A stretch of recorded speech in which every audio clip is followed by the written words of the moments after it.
Hello, and welcome to the first episode of the Climate Unfucked podcast. I'm chatting to Elliot Coad, who previously founded the climate action startup Ecologi and now the nature restoration nonprofit 30 by 30. I really love this conversation because Elliot doesn't bullshit. He's honest about the awesome and difficult parts of his entrepreneurial path and the sustainability world, like the time when Ecologi's growth plateaued, if we should talk about return on investment when it comes to nature, and why he decided to make 30 by 30 a non-profit instead of another venture-backed business. So if you've got a few entrepreneurial bones in your body and you want to hear the human side of starting businesses for the planet, this one's for you. This podcast is brought to you by Ecologi, the UK's most trusted climate action platform. They help businesses reduce their emissions, restore our planet, and report their progress for every step of their climate journey. Check them out with the link in the show notes and enjoy the episode. Hi, Elliot. So good to see you. Thank you very much for coming on.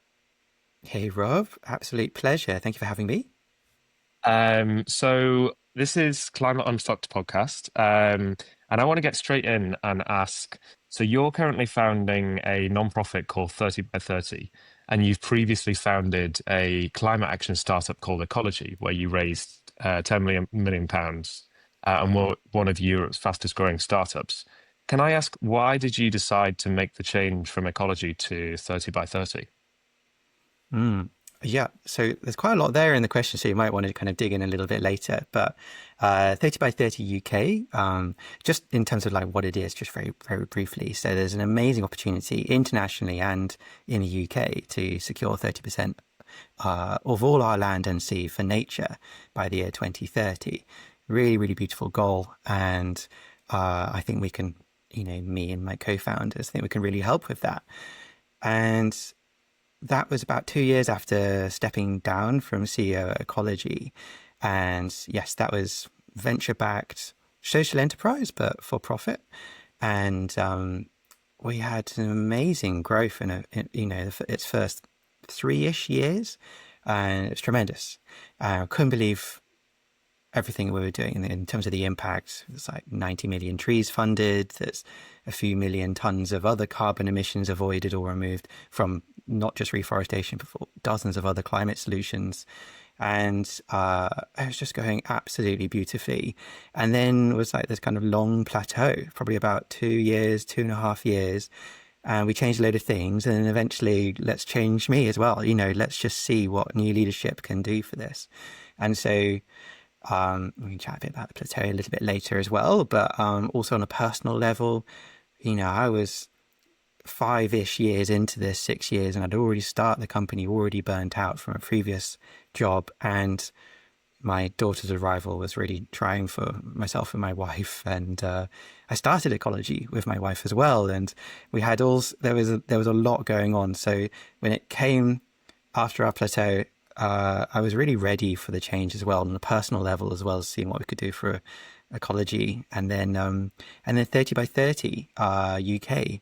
And so, with a little bit of a recuperation and, kind of getting a little itchy fingers with it, working out what could happen next, and seeing this really lovely opportunity come around where it's this kind of fantastic goal, but there's no real reason why we have to just kind of put this goal in the kind of the nice ideas, but now in the rubbish pile kind of sort of goal. And so I wanted to see how I could help with it, and really an altruistic thing. It's a goal. It's not really about. It's about connection. It's about bringing together. It's about cutting across all of our individual kind of priorities and biases and concerns, and just seeing if we can kind of cut through all the way through that with the 30 by 30 goal. And so that's why we're a non-profit, really. And there are some strengths and some weaknesses to that business, that type of organization. Yeah, really interesting to hear the path. So why did you decide a non-profit structure specifically instead of, because you've done the venture backed, and one might say that would make sense to do again. Why did you decide non-profit? There's a few things immediately come to mind on that. So I think the goal is right for a non-profit because we've only got a few years for this goal. And so if I can just reach out to businesses of all shapes and sizes to say, can I just have 30 seconds? And if we take away that profit motive from that conversation, then those conversations are much more ready to have. And so it's a bit of a dream in terms of, any founder who's trying to, who's responsible for sales won't want to hear this, but it's much easier as a non-profit just to kind of, send that LinkedIn message cold, or just, an email, and then set up a call, like a day later. And so that has been validated there. But I also think my experience with venture-backed Ecologi and the other climate startups that I advise, that it does pose some risks to your company. And just speaking only from Ecologi perspective here, one of our real strengths when we were growing up was being able to be so in tune with how we're all thinking about the climate crisis, what it means to provide some sort of kind of lifeboat for people and businesses to kind of go like, I feel like I genuinely am doing a little bit more, towards this thing I'm concerned about. And being a bootstrapped, kind of fairly naive, just doing it for the love sort of startup, we were very kind of pure in a way, and it allowed us to be ourselves, and unapologetically so, and help represent everyone's kind of wants for, we were able to kind of morph into what everyone else needed us to be, and that was really wonderful. And I think that led to a lot of our initial success. And then we got about £5 million investment, and another £5 million investment. And, the investor, objective motive at the moment is basically grow at all costs. And that often comes from your team and spending your way to growth. And imperceptibly and slowly and subtly, that kind of like wonderful spirit of how myself and my wife and Alex, our third co-founder, and Ian, fourth co-founder, how we were slightly separating at that point from where we were and what our real USPs were, which is kind of like values and ethics. We're still really strongly led by that to this day, but we were doing things that were more like fire hose kind of growth tactics. And the signal to noise ratio of what really made us interesting and special was diluted by kind of over dominating the airwaves with advertising and campaigns and all sorts of things. And so there's it has to come with a warning when you get an investment. So many other businesses will be just thinking, if only I could have some investment. So it was amazing. And we did some absolutely amazing impact. And I'm really glad we are in a really healthy position now to be able to do like a next chapter. But I think there was a small dice roll there that could have led to an even bigger existential kind of moment in time for us, where we kind of losing our footings a bit. And also, me as the CEO, I was no longer having those kind of direct conversations with prospective customers. That was someone else's job, maybe 2 jobs away, or kind of rungs in the ladder. And, I was becoming detached as well. And, it was very, very difficult. And then those were the ingredients really for that kind of really tricky plateau that we went through. And so, investment kind of came with a bit of a warning with us, and there's a lot to learn. Well, and knowing these things is probably all you really need to do if you're to receive investment in the future.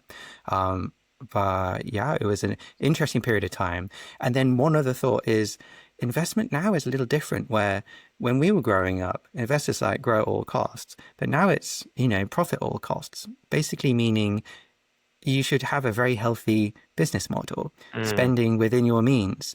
What you're basically talking about is like a really successful business that can do that. And if you're in that position, arguably you need your investment less than those when you haven't got that product market fit and the revenue isn't coming.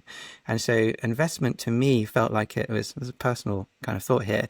Investment used to mean kind of real catalytic kind of funding based on an idea and a vision that could kind of grow something into something beautiful, and then we'll work out profitability later. Whereas now, as investment, very, very hesitant until you've got a lot of the boxes ticked. And so now I think it should be plan A is just do a really healthy business model, get that kind of in order. And then let's say things are going really well for you and your business, then great, have those kind of investor conversations to kind of, turn up the dials where you need it. Yeah, that's really interesting. Yeah. So if you were back at square one, you're wanting to start a business, you somehow know everything that you know now, but you haven't done any of it. You haven't started a venture backed or you haven't started a nonprofit. Which would you choose and why? Because it sounded a bit like your your mind frame is choosing a nonprofit because you've done the venture back route. What would you choose if the slate was blank? I I'm using nonprofit to accelerate our abilities to on the kind of the mission that we're on, and I think it really fits. I think it's absolutely fine to have just a straight social enterprise if you're a purposeful businesses. That is there's a major role for purposeful businesses and become B Corp and all. You can do a lot. So I definitely not discourage it being either venture backed, good or evil, and good being non-profit. It's not the case. But if I was to do it again, I'd have a more of a linear use of funds and, growing of the team. And what's interesting is even though I didn't know better necessarily in terms of raw experience, I still felt it. I still felt that this wasn't quite right. And I think one of the real great lessons that I learned is that even if you're not sure whether there can be a lot of kind of internal conflict, like, is this the right thing to do in such and such? And at the end of the day, I think you can only really run your own business in your way. And so it could be like, oh, let's say, Monzo, for example, explosive growth, heavy investment and all sorts of things. And they did the kind of the crazy hiring thing. And there's lots of people who do that. But maybe that was their CEO style. And, maybe there's an element of kind of luck when they kind of got there. But for me, there were so many times where I go like, I could see this coming, but I didn't really act on it. And so if you do that enough over a period of 5 years, you end up with a business here and you as a CEO that's here. And that's really difficult, especially under trying times. And so, listening into that internal monologue, and don't even say like, well, maybe I don't know better, or maybe others could be capable of doing this. You just have to do this under your own kind of steam and be guided by your own gut there. And then, use your board to guide you as to say whether you're on the right path or not. And there's like a vote, and then, we might not be the one, or you might get the validation that you're onto something fantastic. But I don't want to run a business that felt like it wasn't under my control again. That was difficult. Yeah, interesting. You mentioned earlier about signal to noise ratio and it felt like you were dominating the airwaves. I think for kind of impact climate sustainability driven businesses, knowing which actions to take in order to be noticed in whatever way they want is really difficult.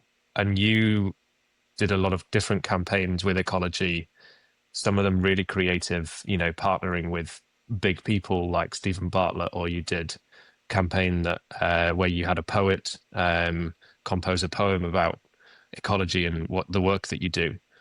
What do you think were the most effective, and what would you repeat again? Hmm. I I like that we tried a load of things, and I think in the time, some campaigns didn't work out, and it felt a bit negative, really. But I think really you also have to, you yourself and your team in place with the particular brand and product. These are all highly unique, let alone market and timing and audience and all sorts of things. They're all really unique conditions, and so, I think maybe one thing I was maybe really happy when it was successful campaigns, and really unhappy when they weren't. But I think I'd probably just kind of take a little bit less pressure off. And if we were to do it again, just if they were riskier bets, then don't spend a load of money while doing some of these riskier bets. Is probably the only kind of like that's definitely what sticks in my mind. Um, what was interesting about, for example, we work with an artist called George the Poet, as an amazing person who has this kind of deft ability just with words and his ability to deliver them. And we partnered with him, and he was just walking through this kind of English woodland, just talking about just, what if the answer could be as simple as planting a tree? And, you know, and in all the complexity in the world and perfectionism, but I know that that kind of little mini kind of moment of delight we can all individually have by doing like a small action, and the afterglow that can come after it was so beautifully presented and so pure in itself. And the artistry and the creativity was just effusing from that campaign we did, and we had our customers talking about it years later. And we started consumer side for individuals, and then we moved into businesses, B2B only. But I go like, that was a really consumer campaign. But do you know what? As we were transitioning to B2B, it just allowed us to be much more noticeable. You'd never dream of doing that if we were to kind of think, oh, we're an accounting company or time tracking app or something. And so that was a really lovely little kind of accidental there. But what the creative aspect was really wonderful. And with carbon, with the enormity of the climate crisis, we're looking for those little mini stories and beautiful little moments of leadership and, kind of connecting with us as individuals. And so, that was an out and out success. Someone like Stephen Bartlett was a risk. Our thinking was, okay, so I think we've got our handle on our own little echo chamber here. Lots of businesses have heard about us. They're already in our kind of sphere. How do we now go one layer out into, a broader set of businesses? Quite a few layers out. Yeah, Well, I suppose at the time he wasn't it as was. prolific, maybe, but yeah, it's a Yeah, big. exactly. It was just about on Dragon's Den, and but yeah, absolutely. I mean, what our thinking was that he had really got the ear of businesses, and to go like, Mm, wow, here's someone who people are all of a sudden listening to, and wouldn't it be fantastic? Which on that front really worked. And then we start seeing like little LinkedIn posts popping up going like, why did Ecologi, partner with Stephen Bartlett, not an eco warrior, and also I think he is much more now these days, but certainly didn't care much about that in the early days, and really understood what signaling meant, and that your campaigns and your marketing is your brand, and your brand is your business and product. And if you feel like you can kind of separate those, I think you're kind of that's an illusion, or you're misguided in thinking that. You have to take those things as seriously, because those are often the kind of the first points of contact. It sounds really obvious now, but to kind of think that campaign is our business, then all of a sudden you think a bit differently about it. And mm, and also retrospect, and you can't please everyone, and we were trying to go bigger, and we were spending larger amounts of money, and it's you open yourselves up to all sorts of kind of little muddiness there as to kind of the criticisms. But it's all about balance. Do some things right, do some things wrong, but I just keep on experimenting, keep on learning. I think we did mm, do that really well, and so I could keep on trying things, but nothing ever worked as well as it ever does was when you just be different, be bold, be mm. true. And even a failed campaign that is true to your values is still a win for those three people that viewed it. And those three people might have really loved it. Yeah, Whereas, that kind of high impact one can be different. yeah. I think a lot of businesses, but especially I think people in the sustainability space are quite scared of getting stuff wrong. There's this greenwashing that people know about, but green hushing, I think, where you're doing something good, but you're not talking about it because you're scared of how to talk about it. When you were working with kind of businesses of all sizes and helping them to take climate action, and increasingly, when you started Ecologi, it was the time of Brexit and Trump and Farage, like that first kind of wave of that. Did you find that businesses were maybe a bit hesitant or they wanted to tread carefully? And how did you, or do you think people should deal with that? Yeah, we're really worried about it, and I think it's worse today than it used to be. Greenwashing deserves to be known about. Lots of businesses have done it, and we're really worried that we'd be a vehicle for it. But really, it's like 25,000 businesses that we've worked with, and we've got a sizable communications team internally and a kind of integrity committee, and we keep a good eye on how we're being represented and how we're being used or weaponized. And there's only really two instances that I thought that was not on in terms of reflecting their business's conduct, using Ecologi to hide behind their other kind of terrible practices internally. But the other 99.9%, were totally doing the right thing. So I guess one good thing is businesses are really aware of greenwashing. So that's that's an okay base to start with. Going like, we've got to be careful. ... Is a good place to start. But then you mentioned green hushing, and I think of this as green stopping.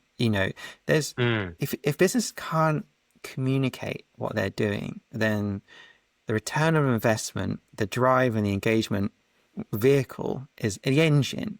I think of engagement as like the long-term vehicle or engine that gets a business on the way to 2050. If a business can't say or do, well, no, do yeah, definitely. But if it can't kind of engage within its sector to say, look, we put £50,000 into this thing. Maybe you folks should try doing it as well. Or whether they can't say on LinkedIn or an advert that they did this kind of first step sort of thing, then that's all of a sudden the weak ROI becomes even weaker. And Mm. if a business isn't talking about it, they're probably not doing it. And so that's a really difficult kind of impasse to be in. But I do think that is like a first wave of businesses coming to awareness of, setting net zero targets and how, robust they need to be.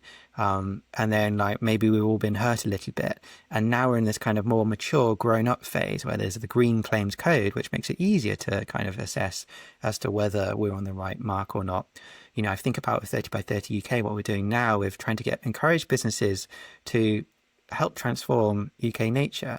So on one hand, you've got greenwashing and green hushing. On the other hand, businesses they're spending about £45 billion a year on marketing. What if just That's in the 1.5% UK. in the UK? Yes. Just 1.5% of that budget could fund the entirety of the 30 by 30 goal. So secure 30% of land and sea for nature by 2030. That's very alluring. There's existing money that businesses aren't having to fork out for. They're already trying to connect with their audiences.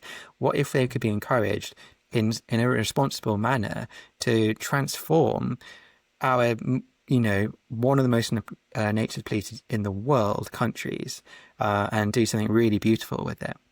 And so we're taking the bull by the horns at 30 by 30 UK by saying, look, no business under the sun, apart from like 8 right now, are fully nature aligned. They just aren't. Everyone else isn't. How can we set out something that's going to support them? Holding their hands in a confidence building way, and just showing what those kind of next steps are, and then keeping that engagement engine flowing, working well for their teams and their clients and their sector. And when they've grown up a little bit in that dimension, also, engaging with their supply chain and then more vocally, they're all quick wins here, and none of them need to cost much. Mm. Um, it's really interesting because I was having a chat with a guy yesterday, and this was in the context of climate, but it also, I think, applies to nature. He said something to the effect of, well, why does it matter what we do as this tiny little island nation that's, on the world stage, a drop in the ocean? And it's not, it's something I don't believe, but I do also sometimes struggle for an answer. Like, you should Mm. lead by example. But what would you say? Like, if businesses are like, well, we are one of the most nature depleted in the world, so why does it make a difference? And there's, cattle ranching, chopping down vast ways of the Amazon. Um, like, why does it matter if we plant a tree in the UK? Yeah, It's a bit of a mean absolutely. question. No, I, yeah, I get frustrated about that kind of idea because if anyone can really sit and think that the amount of impact they can have as an individual is not going to be much over the course of 40 years, 60 years, every single day, making a small nudge, small nudge, small nudge. I mean, you don't have to literally every single, I mean, let's say imagine 10 minutes of, one day in your working week, you uh, wrote an email to your CEO or the board, or, you on a call with a supplier, ask them, so what, where are you with your carbon emissions measurement? You know, imagine over decades of you sat at a desk at a laptop and combining all that action, that's a huge impact. I feel like even if just 1 in 100 of us did something like that, we could totally flip how the world is working, in terms of how meaningfully engaged we are. And so, I think about businesses too.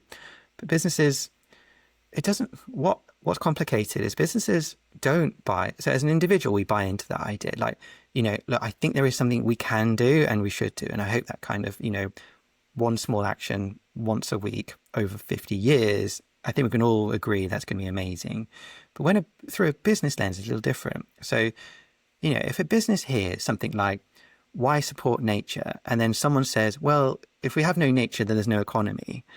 That does nothing to a business. And a business doesn't go like, oh my God, that's a really good point. A business just goes, that's not one for us. That's not our cross to bear.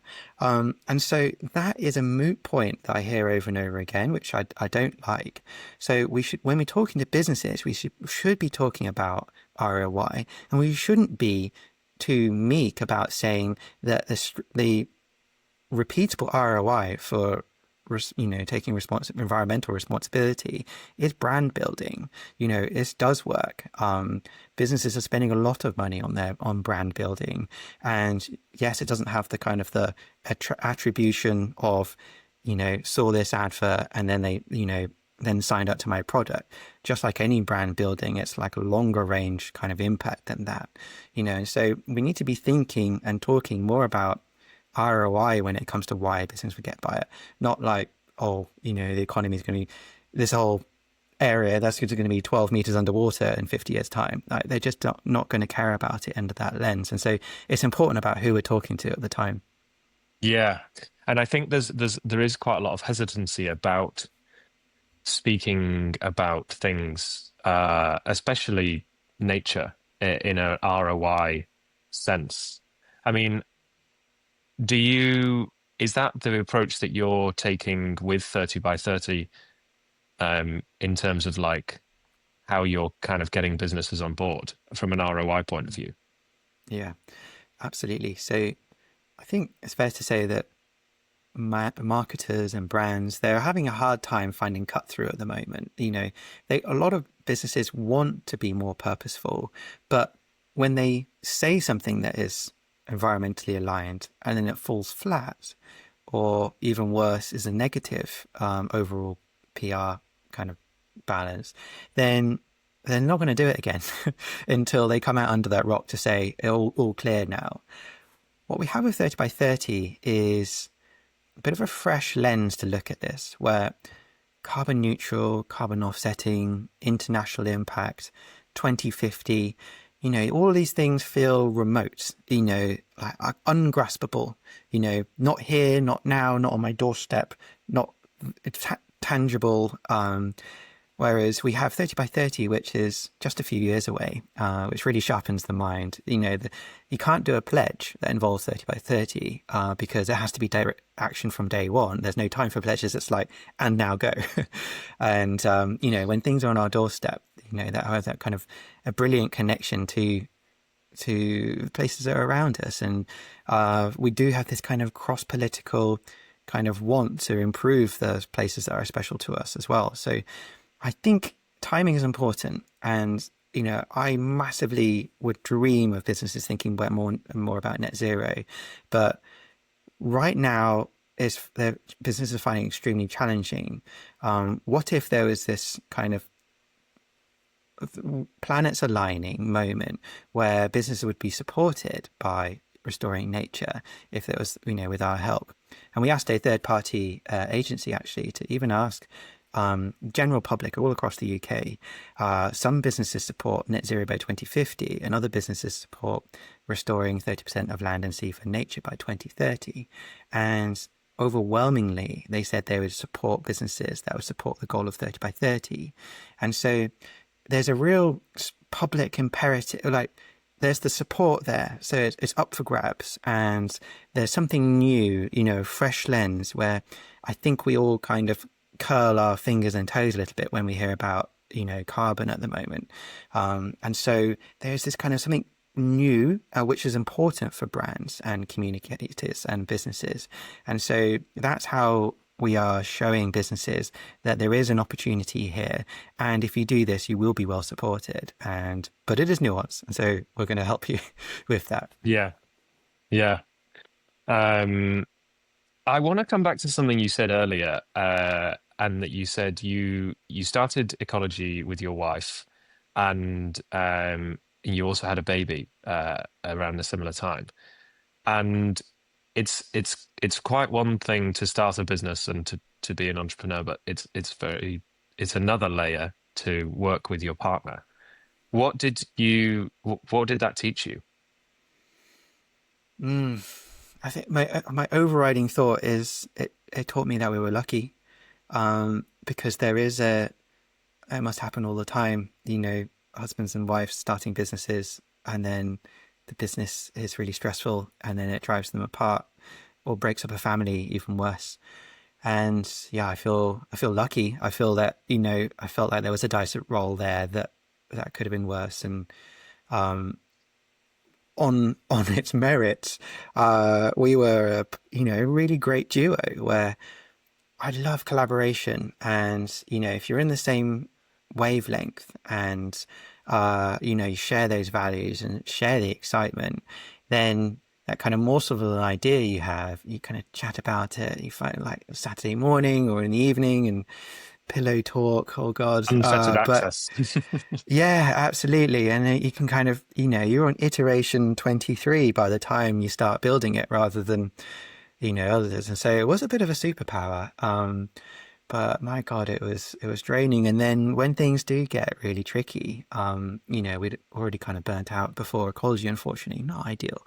And it meant that when there was a lot of work to do in our roles, and then you come back off a laptop, they'd be like, just like not thinking about that for a second. And then the other one desperately needs to talk to you about something.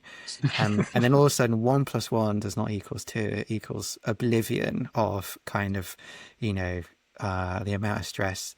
And so it's really, really difficult to compartmentalize. And, kind of 2 years later, really, still licking our wounds a little bit, just our relationship's really good. But I think that was our time to do it. Although kind of doing it a little bit with the 30 by 30 UK. It's a little different this time. She's just helping with the brand rather than not getting involved in any conversations about growth, money, and all sorts of things, which is a nice, healthy divide. So more accountability, more kind of partition could be a good idea next time. But yeah, it was really good. But I feel lucky we got through this. There's definitely we have a smaller family today because of the amount of time we put into Ecologi, and it will always be a smaller family. And I feel grateful that we got our lovely daughter. I think a lot of other founders, even if they're not working with someone else, would put family on the back burner. And you go like, I'm only 30, I'm only 33, I'm only 37. And then you realize it takes maybe 7 years or something to kind of figure things out. And then you go, shit. And so, that's important. And I see that happen all the time, the deprioritization sort of thing. And you do the maths internally or kind of calculations internally, you go like, I just need to get to that internal milestone at our company before we think about other things. And no. And it was same with health as well. Like I felt tired and unhealthy, and so I didn't do exercise, and I kind of ate well, but I didn't exercise. And then God, if there was ever a time to do exercise, it's exactly then. And I finished ecology, and I was in like a bit of a, I was in a honeymoon period because, on a personal level, because I'd been so stressed for a good few years, and I was just like already burnt out starting ecology, and I was just like, I'm on a very, very doable work balance and life balance now, and then I was waiting for health to return, but I was still tired, still unwell as in like get colds and headaches and sore throats and all that shit, and I was just waiting to be well, and then I started doing some exercise, and then within like 2 weeks I was just like never felt better. So yeah, one not to skip.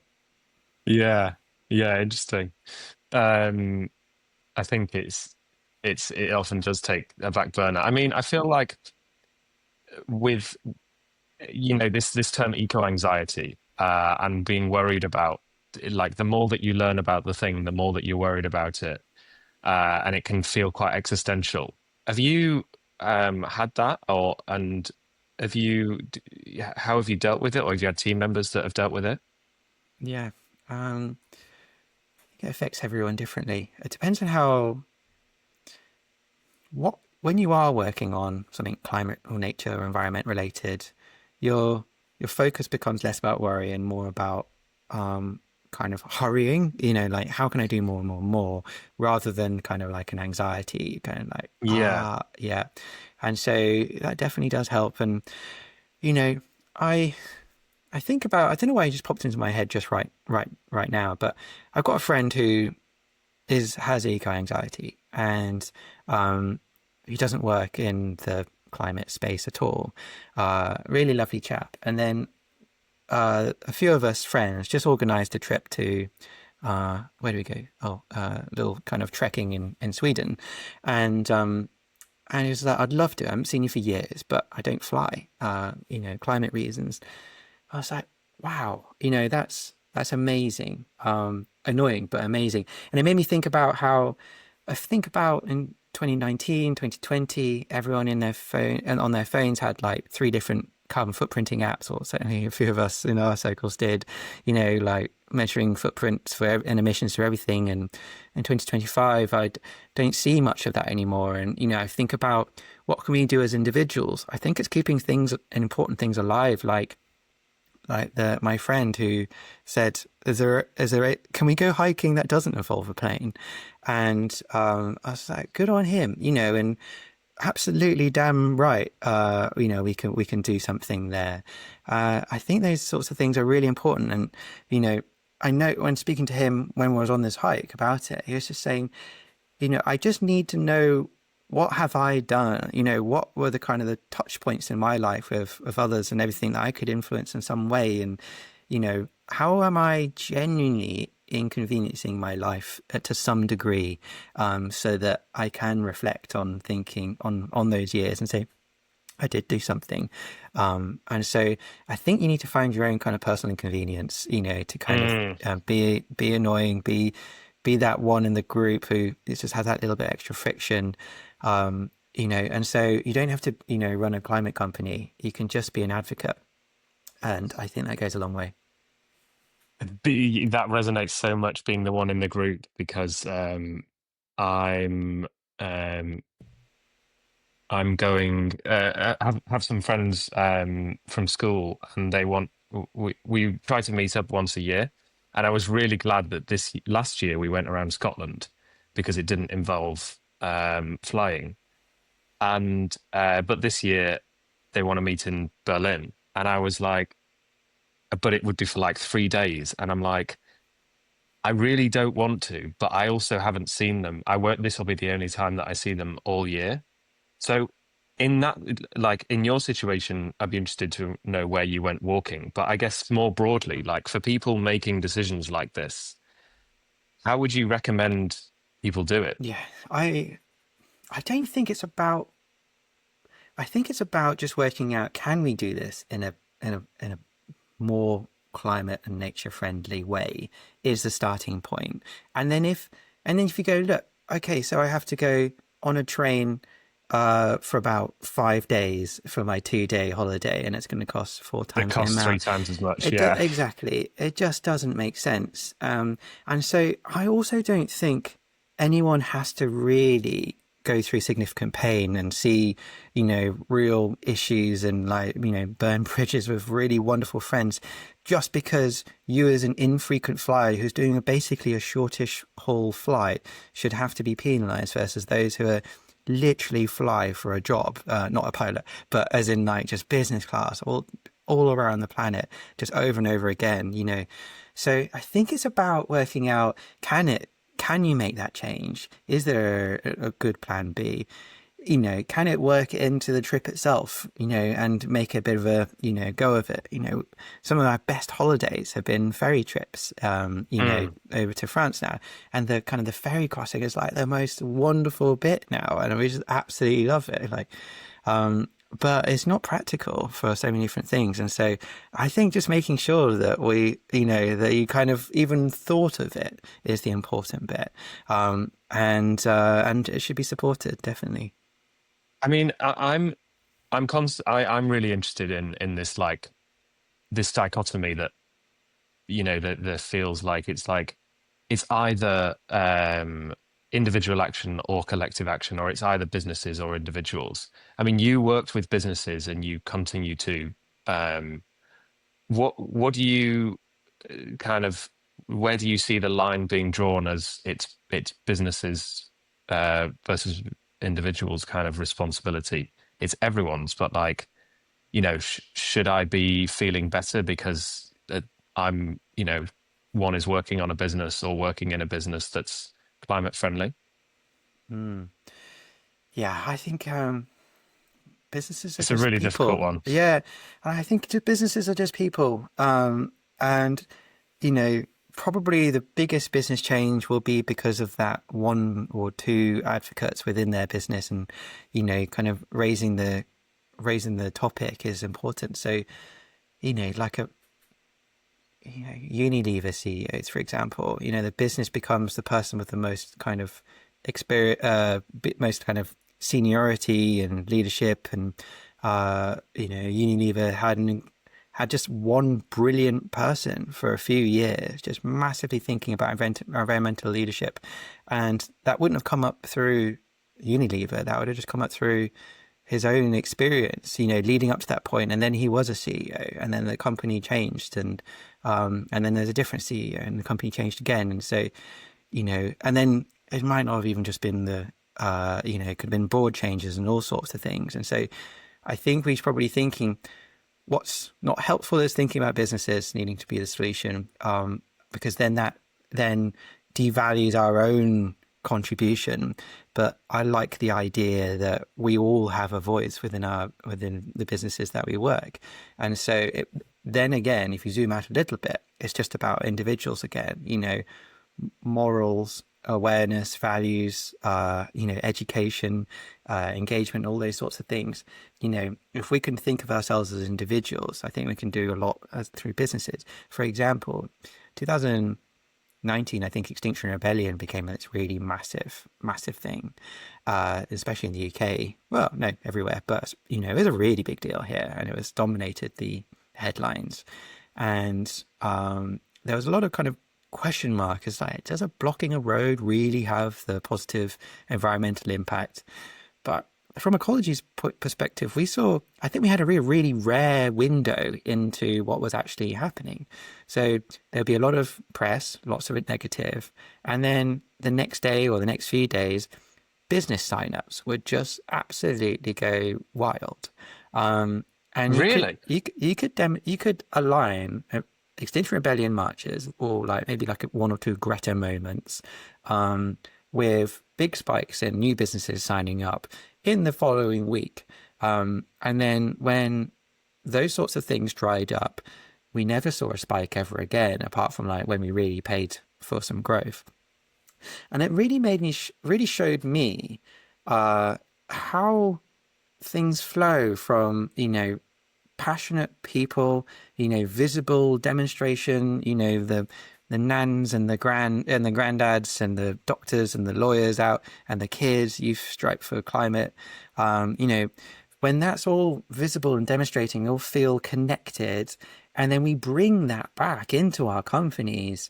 And then the company is the vehicle that we as individuals, you know, that's what we wanted in the world to happen. And we use the business to, you know, to kind of put a bit of budget or a bit of weight behind something. And so that was a really kind of special thing. That And is so, fascinating. yeah, frustrating as well, because I don't think many know about this. And I don't, especially from Elliot and all those others, may not know their entire worth. And, you know, today, a lot of those things don't happen anymore. I mean, it's not their fault. It's you know, the policing and the cracking down and all sorts of things. We're really missing something where we don't have the protesting and the activism side. What were businesses saying when they signed up? Was it, did they kind of link it to what was going on, or was it? No, frustratingly not exactly. So businesses, for their misgivings, or, you know, that they have, is like they're quite safe. And so, you know, and also probably not in the real position to see the kind of the macro kind of environment that's going on. You know, probably at Ecologi, we could see something. We could see that trend, but maybe definitely others couldn't see that either.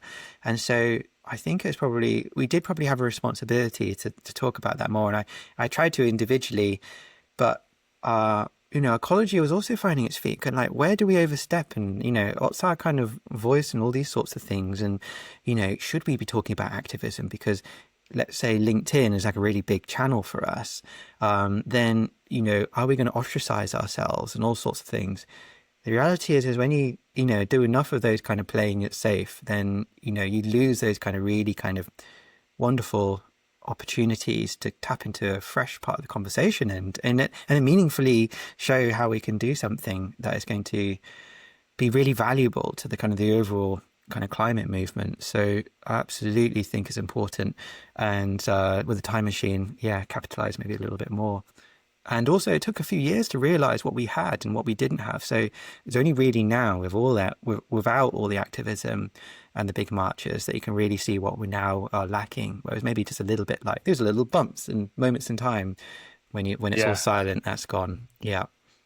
That's really interesting, because the perspective that you had and the viewpoint that you had, was there anything else that you learned that maybe other people can't see, about, you know, what customers were saying or what they were or weren't asking for? I was thinking, do you know what? I don't. And then I thought, absolutely do know. Something very real. So we started Ecologi. We do much more than just kind of the funding climate solution side now. But that's how we started. And so the only button that we had was fund solutions rather than kind of internal decarbonization. And there's a kind of growing, nagging feeling that we're only part of the solution here with what we were offering. So businesses were joining, they'd planted a load of trees on behalf of their customers, or maybe like for Christmas, for, you know, 10 trees for each of their staff, for example, like more of an eco gift, for example. And we'd get tens of, like, you know, 20 odd thousand businesses starting their environmental journey with this. I think if you were to ask any environmental professional about what the right path for a business to engage with, let's say, net zero is, you wouldn't do any of that stuff I just mentioned, planting a tree, until you were very close to the end. But the reality is, having spoken to so many of those businesses, I haven't spoken to all of them, but any of those that I did, you know, they weren't gonna go on the net zero journey, but they might have spent like £100 on, you know, some trees or wildflower meadows or something, just like a little spur of the moment thing. And then they're on our newsletter, and then they heard about the project unfolding a year later. And then they go, okay, we have like a small foothold. It was a very small foothold on, you know, some sort of environmental action, but I wonder what could be next. And it's very kind of paradoxical really to the kind of the traditional route. But I think by not closing down that route, it meant that we could have massive exposure to more businesses trying to find what their baby steps are. You know, carbon accounting is not a really inspiring first step. It is the Not right very step, sexy. but no, exactly. And businesses aren't going to, oh, I won't do it yet. That's not one for us. And so, we all need more options, not fewer options to kind of, Mm, engage. And so it needs to be supported, and it's up to us as the responsible ones in the responsible adults, so to speak, where we help guide their next actions. But let's not have this kind of circular firing squad where, that perfectionism means that we call out this, that, and the other. And it's like, let's just put those guns down for a second and just encourage any positive action onto the next step. yeah, yeah. That circular fire, that's a very good visual analogy. Mm. Yeah. Um, I've heard you talk before, and we've chatted before about intrinsic carbon footprint of money. And when businesses are giving money to get something, you know, that just made me think of it. And I think I hadn't heard of it. And I'd be really interested to hear from you what it is and maybe also what it affects or changes in your life.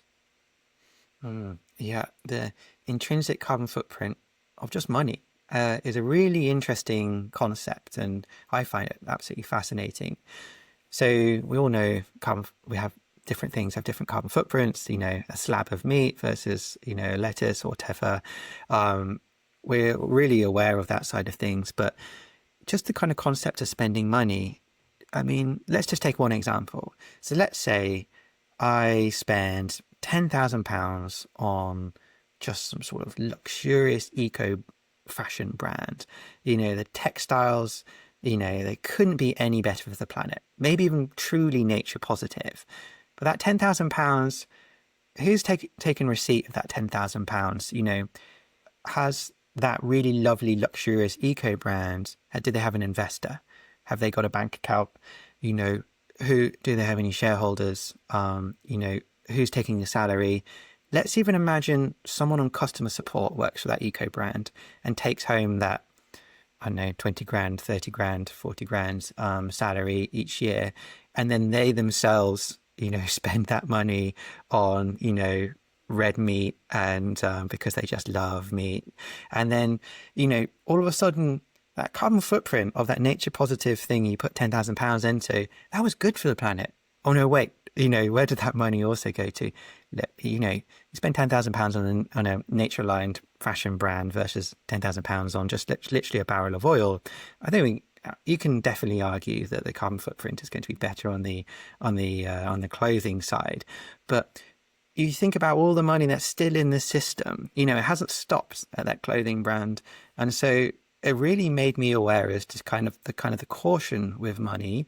Especially those who are top 10%, top 1%. If you're thinking globally, got a lot of responsibility there for how you use your money, and thinking about all the money changing hands in the old kind of cash days where you could think of a pound changing hand from hand to hand, that that kind of initial recipient is over 100 years just going to end up in so many different ways. And so thinking about carbon footprints is one thing, but more what I really love is about, engaging those in that value chain. How can your suppliers, be making more kind of lessening their impact on nature, promoting decarbonization, all sorts of things, because money itself is not a really good indicator as to kind of where to kind of put it, Mm, and so it's complex, definitely. mm.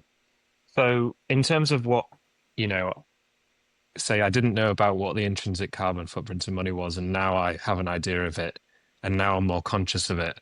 What should I do? Mm.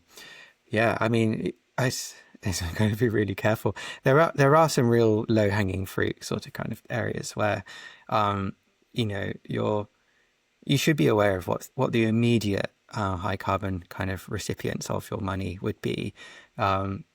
Banks, pensions. Even if we just solved for banks and pensions into better banks and better pensions, it's a fascinating look if you were to Google "banking on climate chaos." It's an engrossing read, eye-opening, and you can. That's There a are book. that it's an annual publication and Okay. just online, and there's a 30-second graphic to give you an overview of who are the bad ones, or you can just dive into it and just really see what's going on. Your money could directly be funding climate chaos, and that sort of thing is highly important. Pension to if you have money in your bank, if you have funds, then we all kind of start spending our money, don't we? If it burns a hole in the pocket, it's got to be really, really cautious as to where that goes. And so lifestyle changes are important, because that kind of the recipient of your money is probably going to be the biggest indicator of how high or low carbon your overall impact is going to be. So for example, just cutting out just a little bit of red meat would have massive implications if, 1 in 2 of us did that, 1 in 3 of us just kind of reduced just a little bit.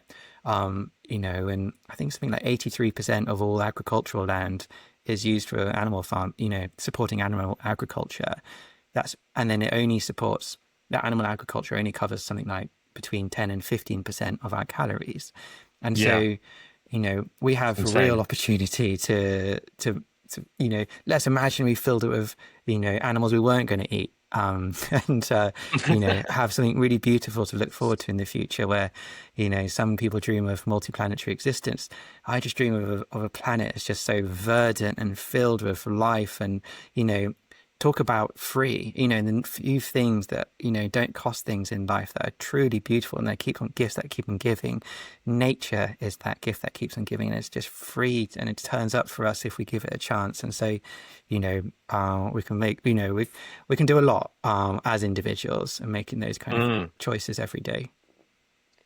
I've got a few more random questions that are maybe a bit more, uh, yeah, not so well strung together. So you have to forgive me.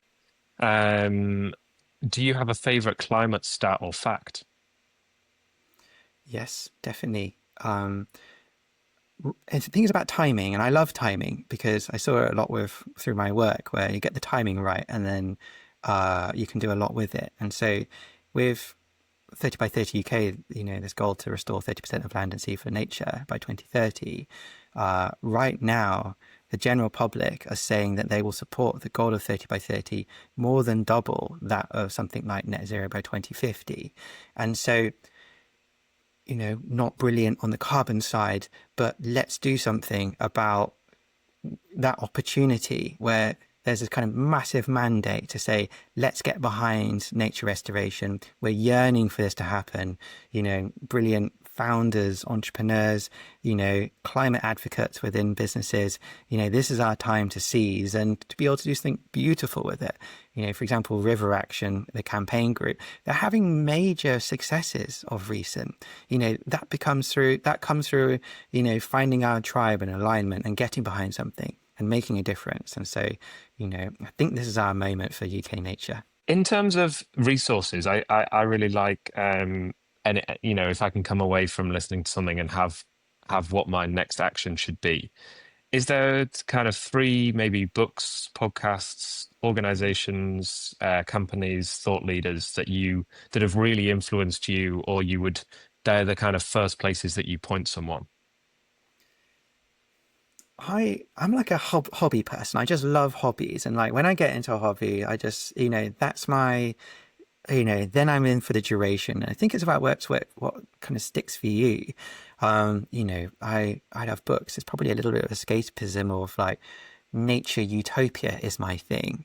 Kind of where really fantastic authors have just imagined something different, and then the kind of the butt of the argument or butt of the joke is like, we could do this if we wanted to, and here are the reasons that we can kind of get behind it. So, I think something about special for me with nature as well, where I think with carbon, I feel really difficult on a personal level to be continually excited.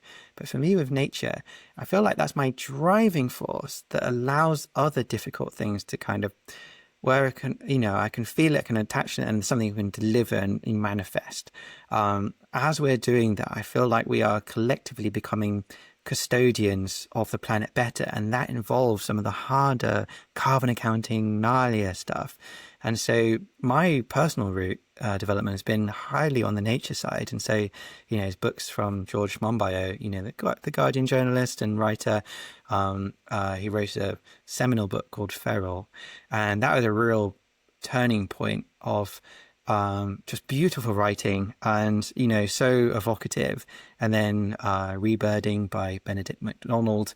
Rebirding is just an incredible book as well, where you think about UK nature and you think, seagull, cow, sheep.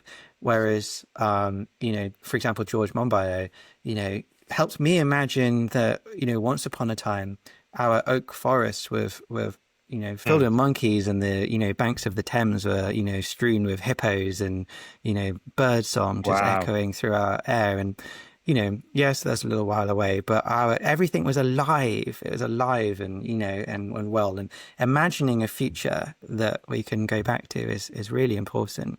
And so, that sort of thing led into something real drive from me to kind of go, look, it doesn't have to be like this. We can have Lion King here in Britain, but all the time and real. In any direction you look, it's just something beautiful. And, that's so inspiring, that sort of stuff. Yeah, it is. And I think it's also really inspiring when people take direct action in their own life. If you have a garden, or if you have a balcony or any outside space or inside space, you can kind of green it up and make it a bit wilder. And I've really, enjoyed. Oh, do you have a just like a little micro wildlife pond? You just only need a bucket, and that's my obsession at the moment. A wildlife pond can be a bucket that you could put on your balcony, or it could be any size. But my God, the excitement of when that water boatman or a diving beetle finds this kind of bucket of water with a few things you bought from the garden center, and now it's just swimming around. It's like, my little friend, how did you find this? And then like other things turning up, and dragonflies and everything. It's just such like a little kind of oasis that are obviously massively important, but also kind of rewilds our own minds into kind of going, maybe there's more we can do as individuals. So have you done some garden work yourself? I moved Green space? into my own place a month and a half ago, and it's got a very narrow balcony. And the objective is to make it very green. I haven't. Amazing. I've currently got some parsley. Yeah. That's as far as Yeah. I've got. Yeah, your But vegetable garden. Yeah, kitchen garden. Yeah, and I've absolutely. killed a tomato plant because I was away, and then Humble it didn't like that. beginnings. Yeah. Yeah, so it's going well. Yeah. No rush. Okie dokie, Elliot. Thank you so much for coming on. How should people find you, connect with you, ask you anything, and follow what you're doing? Fantastic. Thank you very much, Rob. Well, Ecologi was with an I on the end, so ecologi.com. Would love to see what they can help with. And then 30x30.org.uk. Love to see if your business can be a bit of a force for good in the nature space. But otherwise, I'd love to connect with any of your audience, and here to help and guide if there's any way I can do that. Thank you very much for coming on, and have a really good day. It's been really great talking to you. Cheers, Rob.